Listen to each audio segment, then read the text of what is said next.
3 days a week. We think that it's important at that level that they're really being models for the hybrid environment. But I will say that it has been the most challenging having that hybrid workforce. The modern day worker, as we all know, craves flexibility. And so we must meet that. But obviously we have expectations to meet as a business grows and those own specific needs. And so that intersection has been challenged.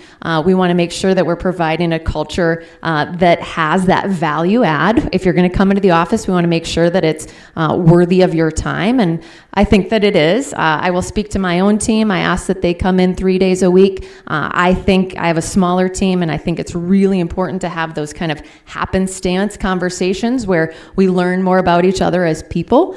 And so I think that that's very important, and I try to model that as much as possible with, at the same token, being flexible in that environment. So I would say that it has been challenging, and we're continuing to learn as we kind of work through it. Midco was kind of one of the last larger employers to bring people back into the office. One of the reasons was because we have a lot of team members in Minnesota, and obviously that state had made different decisions throughout the pandemic. I do think that by waiting, more habits were established for people that had stayed at home. And so sometimes, creating new habits is really challenging because we are creatures of habit.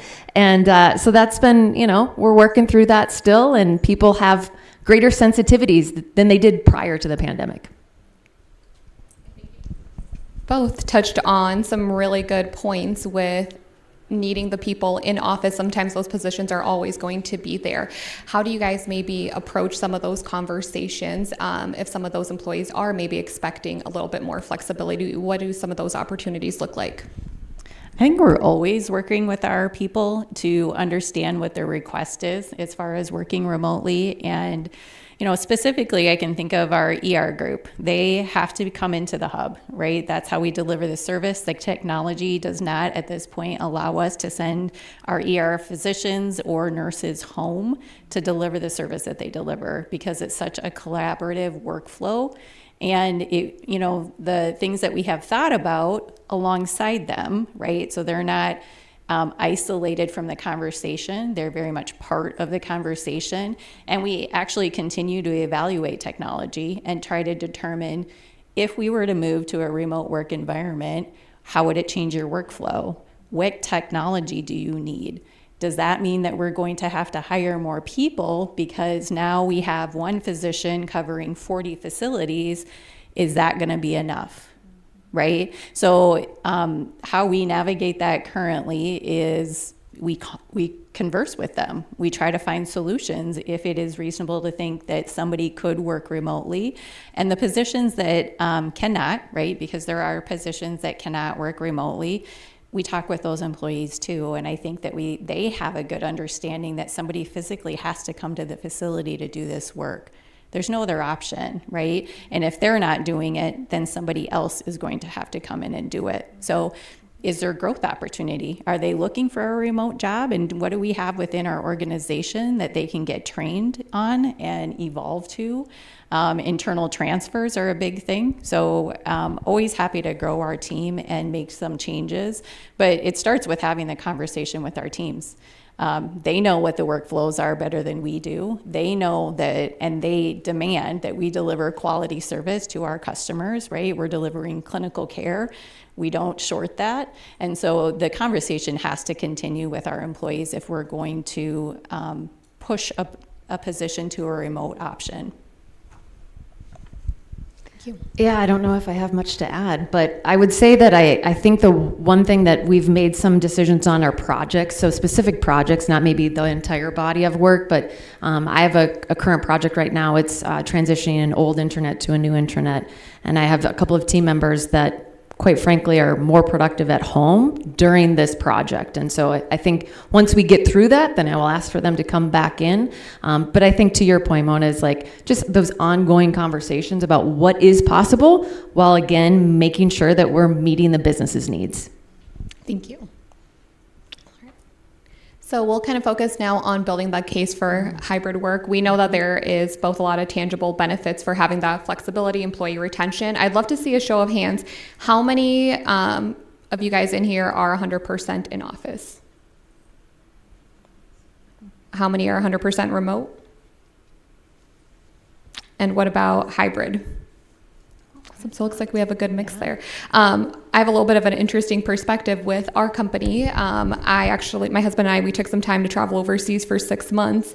So we had the opportunity to work with a 7-hour time difference. So that is something that was during that time frame we were able to go explore Europe, but then also getting work done here. So just having that flexibility was really awesome, and something we have seen with contract workers that we have as well. Sometimes people work best at night or really early in the morning, or if they're a stay-at-home mom, just being able to provide that flexibility and really kind of building that case for hybrid there. So a couple of trends here that we're seeing: over 73% change in people working remotely from 2023 to 2025 is what is expected. And we just touched base on that here. So another benefit of kind of having the hybrid approach there is really the employee satisfaction, with 90% of preference for remote work at least part of the time, which sounds like we had a few people in here with that. And then 60% have reported improved morale as a key benefit of remote work. And then 53% citing greater work-life balance. So the next questions we have here is really, how has your staffing model impacted employee satisfaction and retention rates? Okay, I would say when I think about this question, I guess it's always about the ongoing conversation with the employee. When we think back to the pandemic, that was probably one of our most busy times. You know, it wasn't a time at eCare specifically, right? Because that became very important. Hospitals were trying to keep patients where they were, and they weren't used to keeping patients who were so critical in those facilities. So our service became extremely important in helping them deliver that care to patients who were really ill and they weren't used to keeping, because there weren't beds elsewhere, right?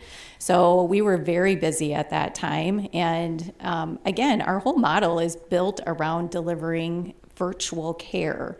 So we are very open to that concept of how do you do that work virtually. We're in the back of ambulances now, right? So it used to be an ambulance would arrive to a facility and the provider would have to assess the patient when they arrived. Now there's a camera in the back of the ambulance, and they have access to ER physicians, ER nurses who are helping that paramedic assess patients. And this is in collaboration with the state of South Dakota. Thankfully, they had the vision to invest in this as well. And now we're prepping the receiving facility to say, this is what you're getting. You're going to need a transport. It's severe. And now we have air on the way because the receiving facility is prepared. We're reducing the time it takes to get the care that a patient needs. So the flexibility that we're offering to our customers, in addition to our staff, is very important to us. So we're always wanting to be nimble in how we progress and who we partner with. We're with sheriff departments as well, right? There's a lot of people who have mental health issues, and a sheriff or a police officer gets dispatched to that, and they end up in jail instead of receiving care. You know, we can insert there as well to make sure that there is not a jail time received. It's care given, so they can get to a professional right on screen, have an assessment done, and we don't stop there, right? Then we come back around and make sure that they get community resources established as well after that situation has been de-escalated. But I think that our employees have a lot of satisfaction in delivering care across 40 states in the United States, right? We impact here, right here in Sioux Falls. So we're providing them with the flexibility in their work life, in addition to their serving, right, in a way that they want to serve. They are caring for patients. They are we have usually fairly seasoned individuals come into our business, right? So they've worked at a hospital, they've worked in the clinics, they have the expertise, and now they can deliver that across the nation.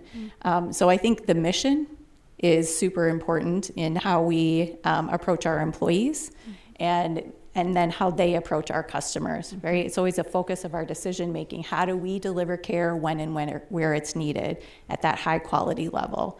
Our employees are very much a part of that, right? They're part of developing that and sustaining that, as well as sorry, I got into customer and staffing models, but our goal is to help with that staffing on the other side too, right? So we provide our flexibility to our employees so that we can make sure our customers have staffing flexibility. Their physicians might be coming off shift, they've worked all day, and we're going to cover the night. Right? So your hospitalist admissions are done by Avel eCare. So your provider in your community can engage with his family, her family. They can engage with their community, and they can come back the next day refreshed, right? So there's a sense of pride in the service that we deliver, as well as the flexibility that we provide to the staff. That was wonderful. Thank you for sharing. I mean, just the critical need and just showing people that you're going to meet the customers where they are as well as the team members was excellent. And then the next question here we have is, what feedback have you received from employees regarding their work environment and really having that flexibility? Okay. So early days of the pandemic, we're working remotely and, we're figuring out that vibe, and we got our field technicians out installing and servicing, and our care folks who've figured that out. They're all remote. And then we've got this other third group of people. And here in Sioux Falls specifically, where we have about 750 team members, and I think about, I would say 300 of those, Garrett can fact check me, are in this hybrid environment. And at that time, we had a lease come up where we needed to determine what we were going to do with these two spaces, one of which was a care environment and had a big call center. Well, we don't need that big call center anymore. So we decide that we're going to move half of our team members, about 75, so I don't know how many of the math is not my mathing skills. Anyhow, about 75 team members go downtown, and now we have more of this kind of corporate headquarters. So now we have two different spaces. So creating that post-pandemic has been challenging because when we wanted to bring everyone back together into this hybrid environment, now we're in two spaces instead of one. And now having a new environment that we didn't know, that is a different building and, is a little noisy and, has some things that people don't love, has been more challenging. And I feel like you hear more about it. People do feel, as we likely all realize, is like people are a little bit more vocal. They feel empowered, which is a good thing as long as it's, kind and comes from a well-meaning place. But they are more vocal about their demands. And so I do feel like we've continued to work through that in the best way possible, while again continuing to hold on to our mission of serving customers the best way that we can. But yet, we want to retain our very best employees. But I think we've also had to have some tough conversations where hey, this is what the expectation is. If this doesn't suit you, you might need to find another place, and that's okay too. And so I do think that this is all kind of full circle brought together some conversations that maybe we had been avoiding or that we were maybe not prepared to have at the time. But I think that this hybrid environment we're still working through. Well, thank you for sharing that, Mona. When I think about retention rates, we're always looking at turnover, right? It's one of the things that you're monitoring to see, how's your company culture? What are you doing? And, I was looking at 2023, labor statistics where in IT, I think it said 32% turnover. In healthcare, education, 39% turnover. In professional administrative type development business positions, 57% in 2023. That's tough, right? Those are big numbers. I think you have to be adapting and adopting what the work environment is demanding where you can. Just like Paige said, there are positions that you cannot do that with, but if you can, why not, right? What is the holdup? There is need for collaboration in person. So I don't want to miss that. There is a need for that. Human interaction is so important. We've had potlucks that people walk away so energized, asking if we would please do that every month, right? But there's a balance there, because they also are not, having a commute if you're working remotely all the time, and that's saving them a lot of time that they're investing elsewhere. I would just say that, with the strategies that we've put in place, our retention or our turnover is far better than what the labor statistics out there are showing, right? Less than half of what industry standard is. So I think if you want to achieve that, because you are actually saving your organizations a lot of time, a lot of money, when you have good retention rates, then you have to be open to figuring out how to do that. And again, some of it is a tough conversation and honesty about this position can't, right? I'm willing to grow you. I'm willing to find another role if you have the skills, but otherwise, I agree, right? If it's not a fit, that's okay. We support you, right? As a person, as an individual who needs to meet their needs, their personal needs. So I think it's some of those conversations as well. Thank you. So it sounds like communication and adaptability there are super important in navigating those conversations and the retention. I did just want to read a couple of stats in case you're taking notes for the credit, just so we have a couple of those items. So looking at the remote workforce from as of 2023, 12.7% of full-time employees work from home, while 28.2% work in a hybrid model. And then by 2025, the numbers that we were sharing, an estimated 32.6 million Americans will work remotely, which will represent about 22% of the workforce. And then with our employee satisfaction, the preference for work remote, the 98% of workers expressed a desire to work remotely at least part of the time. Improved morale, 60% of managers report improved employee satisfaction and morale as a key benefit to remote work. And then that work-life balance, 53% of employees cite improved work-life balance as an advantage of remote work. So it sounds like kind of the hybrid model that you guys have is touching on all those. So another thing that focusing on is really that productivity. Paige, you mentioned earlier when you were chatting of, hey, we still need to be productive with the different models that we have. I would love to kind of hear a little bit more about what that looks like for you guys and kind of training. Productivity for obviously field technicians and care folks is much easier to measure, whether it's an NPS score, or install number, or volume, call volumes. When it comes to the hybrid or more professional team member, it's much more nuanced. Productivity is getting through that project, getting through that communication, getting through that marketing strategy, all of those types of things, which still have milestones along the way, so you can still see it. I do think that if you have a hybrid or a remote worker, that you do have to extend trust before it is earned. So that just is how the environment that we are in. So it's like, okay, well, I'm going to trust that you're going to get this done, and hopefully you will meet my level of expectation, and then we will move forward together, and all will be well. So I think as far as productivity, it's just as, and you could speak to this more as an HR professional, but it's harder to measure in that professional setting. Yeah, Paige and I were talking a little bit beforehand, and I couldn't agree more with that last statement. It is harder to measure in that setting, but it doesn't mean that we don't try to put forward some metrics, right? So, our organization over the last year even has enhanced its data collection, and it is easier in some jobs. So when you talk about, volumes, we're always looking at when are our volume spikes? When do we need extra coverage? Is it a long-term issue?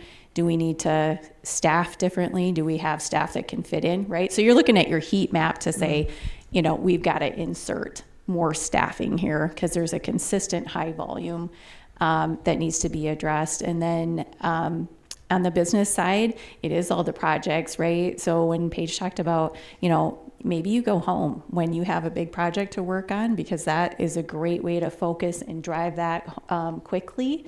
Those are great solutions to how do we find the balance for the employee? How do we remain really productive with the work that we need them to focus on? Because, right, we all know, like I walk by, how you doing? What's going on? How was the dinner you had last night, right? All of that kind of thing happens in the office, and maybe, we need to limit that for certain projects. With the productivity and performance, 81% of employees with location flexibility say they have higher productivity scores. One part that I think is interesting is the expanded talent pool.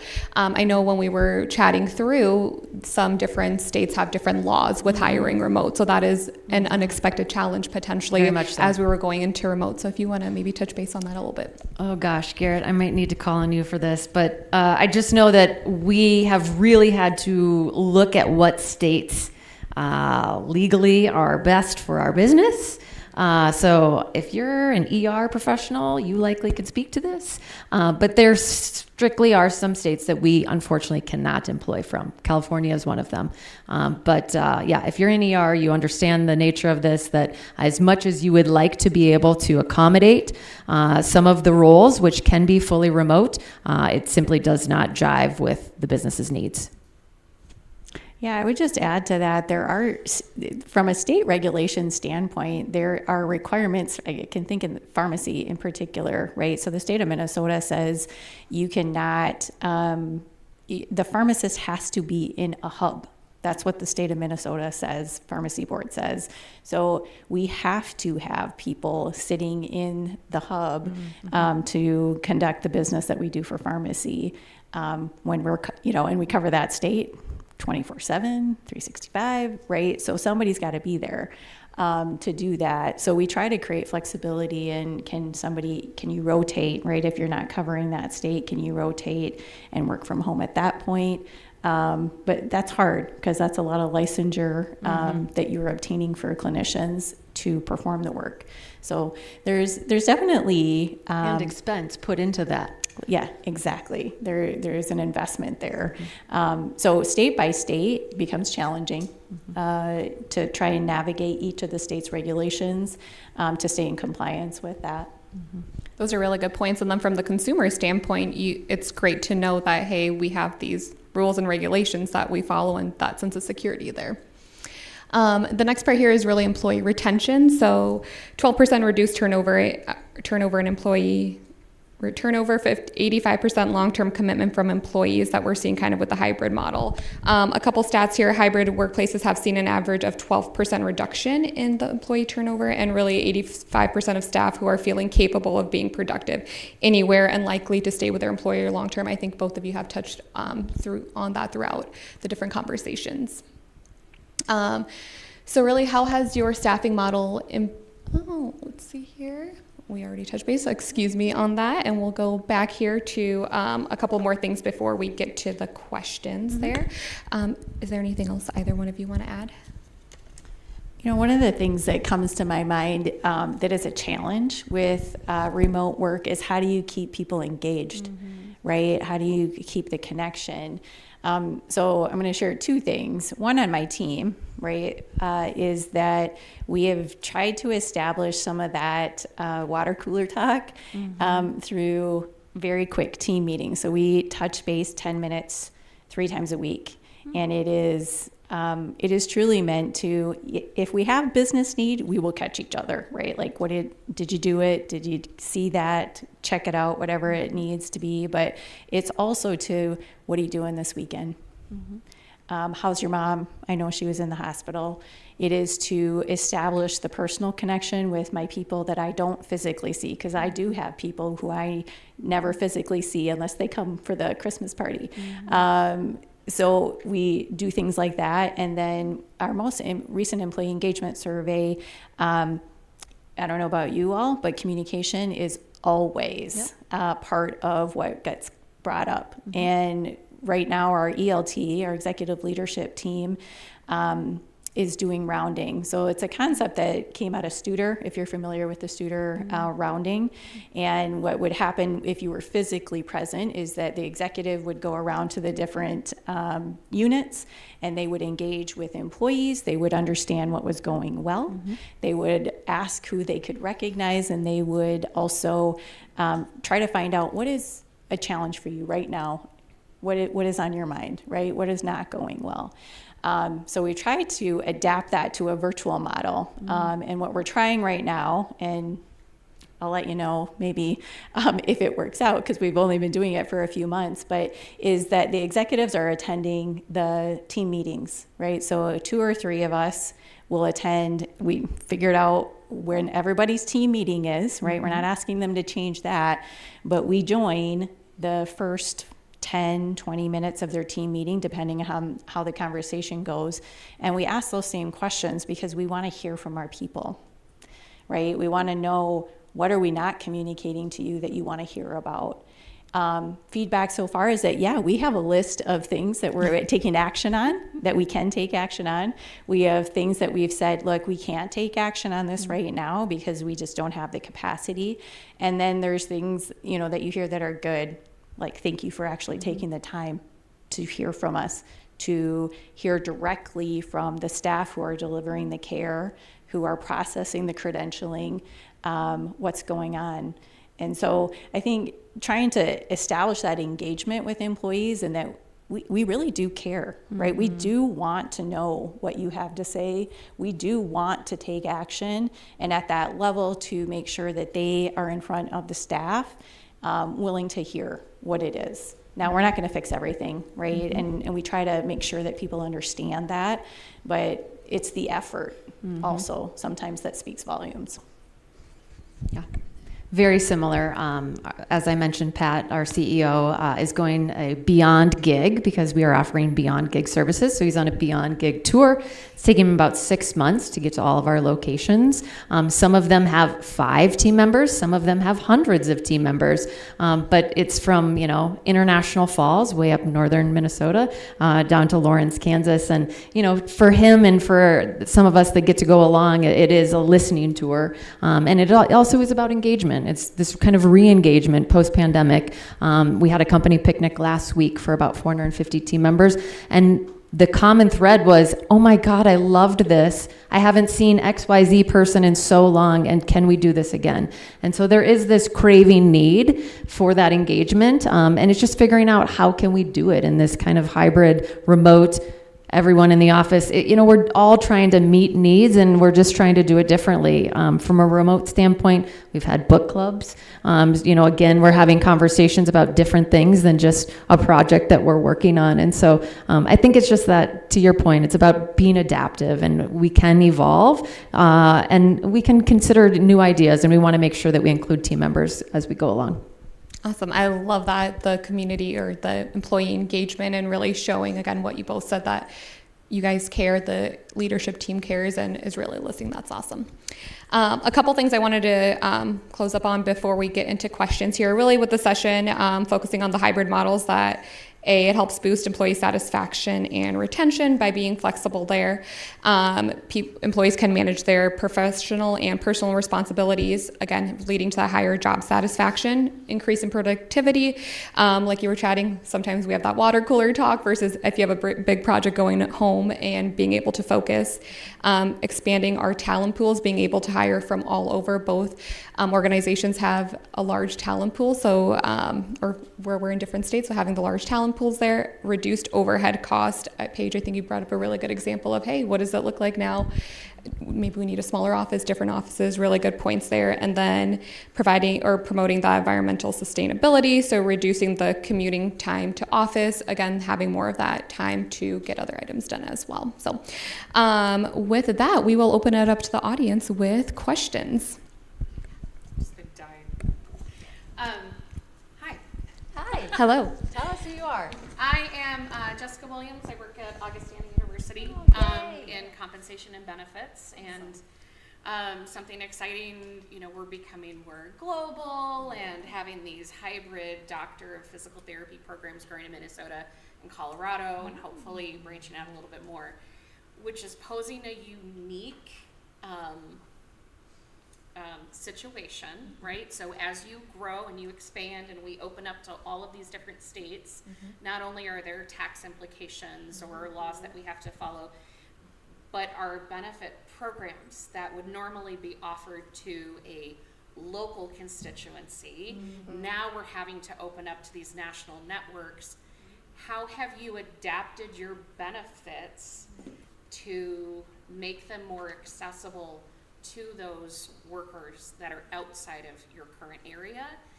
And then maybe how are you, maybe those in-house parties, things that maybe somebody in Georgia isn't going to be able to come and participate in, what types of additional benefits perhaps are being given to those hybrid folks? That's a really good question. I'm going to repeat it just for the people online. So how are we adapting our benefits for employees in locations outside of our home state? And then how are we also engaging employees maybe with Christmas parties that are more remote? Okay. That is a challenge, right? So we definitely went through that. We previously owned 3 years ago by Avera, right? And so when our organization broke off and became independent, and we opened, we're at, like I said, 20 states where we employ individuals. Again, our biggest population is here, but we had to reevaluate our benefits. And so we did that, and we had, we looked at many carriers, and we looked at carriers that had expanded established networks, because those are the things that we were hearing from our people who were not located here, is the access and the amount of work that they were putting in to find a provider who was in network was extensive. And we needed to, that's not what I want people focused on, quite honestly, when they come to work. That should not be a pain point. It should be something that they know they have, they trust, and they can focus on their work. And so we made changes by, we have a benefit broker that we work with to evaluate the different benefits that we offer. We, have a full package, but we did make changes from what we had to where we're at today. And I'm happy to talk specifics with you in more detail, but it is something that you have to evolve with. And I'm glad we did, because I do hear now, right? It's never perfect for everyone. So let's be clear, there's always going to be a challenge depending on what that person's individual need is. But the people who are not located right here definitely have a benefit now that they can utilize with ease, and they don't have to focus on it. They don't have to do so much research. So you have to change. Question over there? Yeah, so kind of going back to the remote work thing across state lines, because you mentioned that you can't hire anybody from California remotely.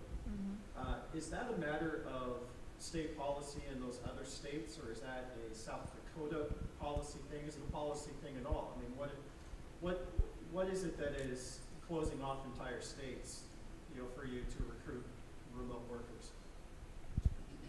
And I'll repeat the question quick just for online. So what is the policy with hiring remote for some of the different organizations? Are the limitations with our state or other states? Do you want to take this? From my understanding, it's tax implications state by state. Yeah, so I would say that we have not closed off any state.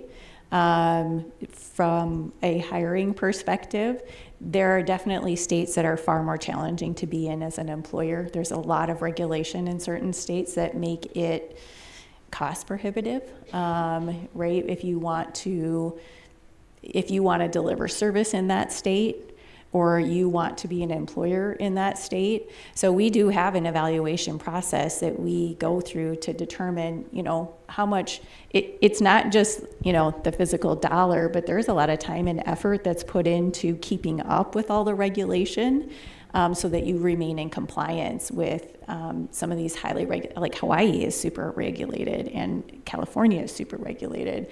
So it's not a no, but you have to evaluate the cost benefit, analysis. We can take 2 more questions. Question around recruiting. We're in the same space where we're not going into every single state that possible.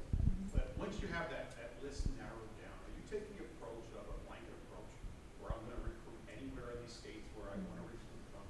Are you taking a more strategic approach where, hey, we had a lot of success in this state, let's keep going back there? The question was, what are some recruiting strategies? So we serve 5 states, and that's really where we start our recruitment pool. It's important for our team members to really feel our services, to see our trucks running by, or driving by rather. And so that's where it starts for us. I think that's just, that tangibility is really important for our team members. And then for, unique roles, we will look within, I don't know, Garrett, how many states do we hire from? Probably at least 10. Kind of depending on what the talent pools are and what the needs of the organization. Obviously, more specialized roles, we're able to go into different unique states and talent markets.